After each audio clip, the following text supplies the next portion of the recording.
Maybe you're watching this and you feel like it's too late, you're too old, too broken, too far behind in life to achieve everything that you've desired, or to finally have that child, or to move to that different country. But here's the thing about time.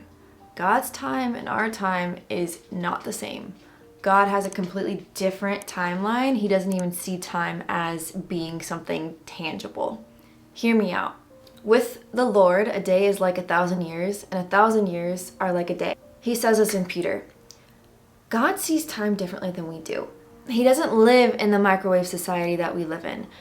And I think as time has gone on and we've gotten more productive and we've figured out technology and AI and social media, I think it's really skewed our perception of time.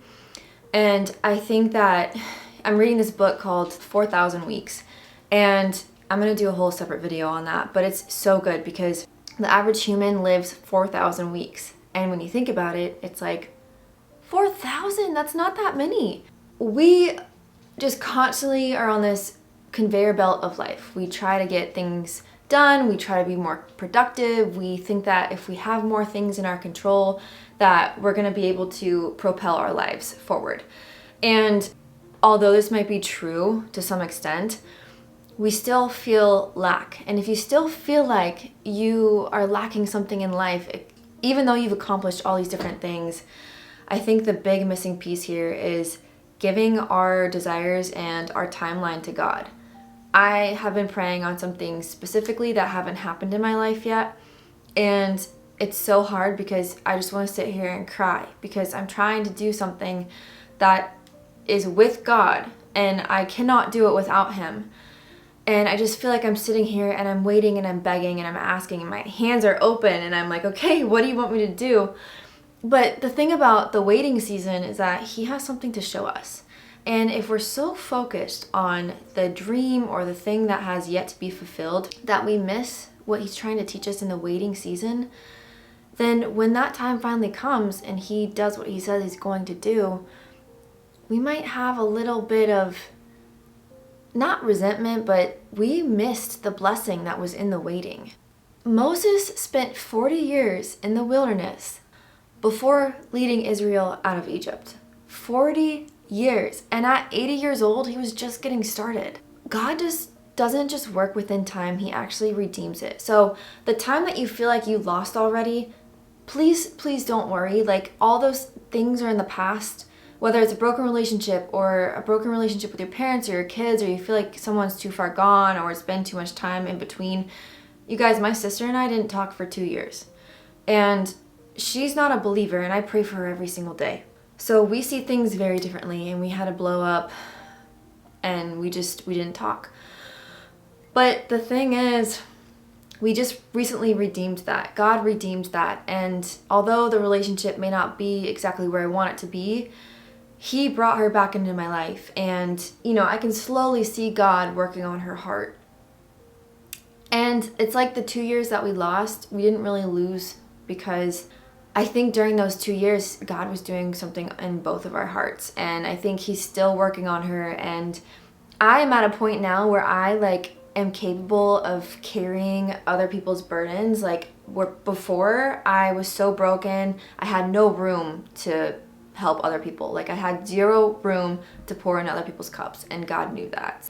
So in God's time, I think it gives us a lot of peace and surrender, knowing that we don't have full control over our time. What we do have control over is our thoughts and what we do with the time that we do have. So say that you are desiring this thing for God to fulfill it, and you've just sat here and you feel like you're just sitting here forever. Again, it's like shifting our perspective to, what is God trying to show me right now? What is He trying to produce in me? Or what branches is He trying to cut off of me and prune me of, so that I can take it to the next level, and so I can take my relationship with God to the next level. In Philippians 1:6, he says, being confident of this, that He who begun a good work in you will carry it on to the completion until the day of Christ. Again, as far as your dreams and your desires, if they haven't been fulfilled yet, it doesn't mean that they're not going to be. I am the most impatient person that you probably ever meet. And I've been like this my whole life. And I was talking to my therapist about this, and I said, why am I so impatient? Everything that I ask for, I'm like, I want it now, now, now. I'm impatient with my husband. I'm impatient with those around me, my coworkers. And it's like an irk inside of me. It's like, ooh, hurry up. It's like, come on. Like, you know, like the movie, I don't know, Zootopia, I think, where he's just sitting there and the sloth is just like, all right, let me stamp your ticket, moving in slow motion. I feel like everyone around me moves in slow motion. But I also think that God can use that, and in like a positive way. I think I motivate people. I think I inspire them to really take hold of their lives and be better and do better.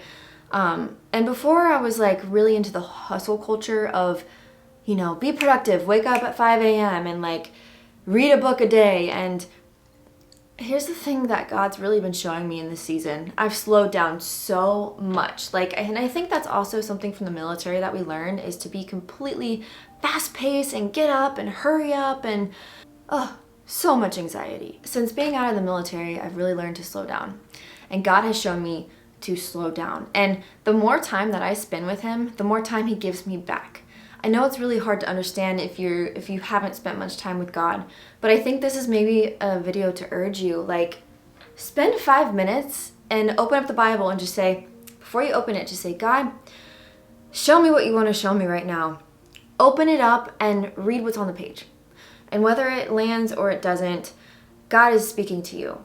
And God, too, oh my gosh, when we take away the distractions, you guys, he gives us back so much time. Like, I've been off social media all week, and it has given me so much more time to just sit and listen to God. Like, sit, be present, and go for walks, and read, and write my prayers, and start my war room right there.